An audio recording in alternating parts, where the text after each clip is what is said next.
Olá a todos, sejam todos bem-vindos. Professora Maria Isabel Ferreira de Oliveira, Escola E. Prefeito Antônio Baldusco, Geografia. Turma, terceira série A do ensino médio. Temas dessa aula: fluxos de materiais, fluxos de ideias, ordem mundial. E aí no PDF que vocês receberão aí no plano de aula tem uma revisão sobre conflitos de América Latina e África físico. Nossas habilidades até então são habilidades que tratam de fluxos de materiais, concentração e distribuição, distribuição das redes de fluxos de ideias e informações, analisando a história de cada um. Nós também identificaremos o conceito de ordem mundial e algumas questões geopolíticas, econômicas e culturais, mais as revisões de América Latina, conflitos e África físico. A gente até então tem a reorganização política internacional com o fim da Guerra Fria, e aí a gente tem a União Soviética se esfacelando, né?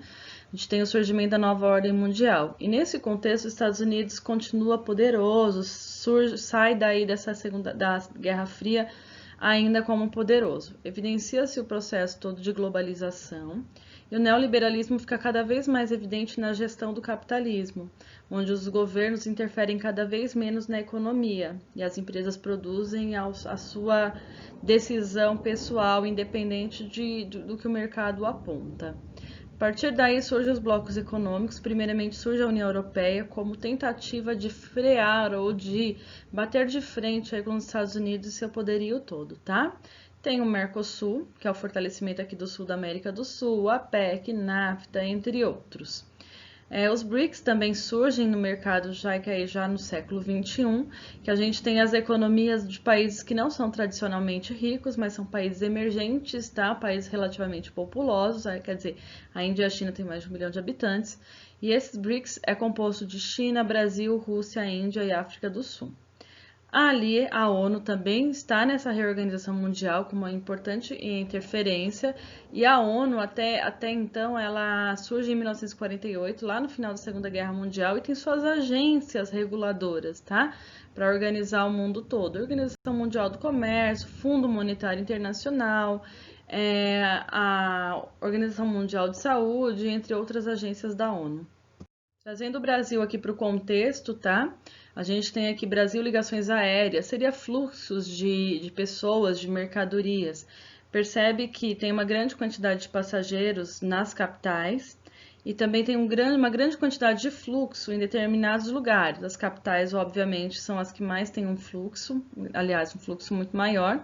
E o sudeste brasileiro, olha como ele é dominado de cores, né? Cores mais fortes e tracejados mais largos, para vocês verificarem como aqui no Brasil a gente tem uma intensificação dos fluxos, tá? Ligados principalmente a ligações aéreas. Lembrando que se eu colocasse o uso de internet, o sudeste também ia estar mais escuro. Se eu colocasse como fluxo de mercadorias, o sudeste estaria também mais escuro. E aí a gente tem na habilidade para falar de espaço e tempo. A gente sabe que o sudeste brasileiro, especificamente o estado de São Paulo, foi o estado que primeiro se industrializou, graças ao fim do foco totalmente na cafeicultura, da crise de 29 e o investimento no maquinário lá da Revolução Industrial que a Europa tinha lá da Inglaterra, tá? O Brasil comprou da Inglaterra essas máquinas e começou a industrialização. Lembrando que essa industrialização ela foi evidenciada com algumas leis proporcionadas e algumas ações do Getúlio Vargas e do Juscelino Kubitschek. Então, o Brasil ele tem uma industrialização tardia num contexto mundial, onde o sudeste brasileiro, especificamente o estado de São Paulo, é o estado pioneiro nessa industrialização. E por que a gente tem mais fluxo? Historicamente, o Brasil tem o estado de São Paulo como o mais industrializado, o mais ligado, o mais conectado, o mais presente nesses fluxos todos. Aqui a gente tem o mapa do Brasil, ele está sem título, mas basicamente é estabelecimentos fundados após 1995. Na verdade, a legenda ela está com essa informação. Mas se você olhar de novo, a coisa do tempo, da história, né, dos investimentos aqui no estado de São Paulo, até porque tem uma mão de obra mais especializada e maiores salários, tá? Maiores e boas oportunidades. Então, o Brasil ele tem uma polarização regional, você pode ver que o Sudeste está aqui dominado, o estado de São Paulo dominadíssimo, em relação à quantidade de estabelecimentos abertos no final do século XX. E aí a coisa do fluxo, né, que a riqueza do Brasil não está na mão de todos, o Sudeste ele é bem industrializado, mas não quer dizer que todo mundo tem o dinheiro do jeito que percebe-se ou que imagina-se, tá? Temos grandes problemas sociais e grandes desníveis, né, nesse país. O Brasil, então, os 10% mais ricos concentram 34% de toda a renda bruta declarada. Então, assim, olha que coisa louca, olha como essa pirâmide, o topo da pirâmide é pequenininho e como a base da pirâmide é larga. Então, a gente tem uma população que tem muito menos dinheiro e uma população que tem mais dinheiro é uma pequena quantidade da população brasileira.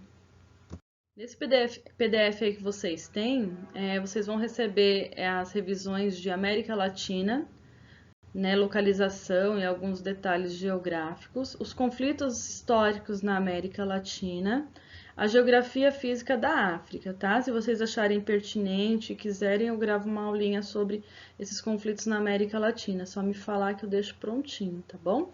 Mas ele seria em caráter de revisão, por isso que eu tô colocando só no PDF. Fiquem bem e até a próxima aula. Acabei dando tchau agorinha, mas eu vou dar um oi novamente. Por quê? Vou cobrar vocês. Tem aluno que está me devendo atividade 1 e atividade 2, ela precisa ser entregue, tá? Essas duas atividades precisam ser entregues para fechamento da nota do quarto bimestre. Muito obrigada. Agora é tchau de verdade.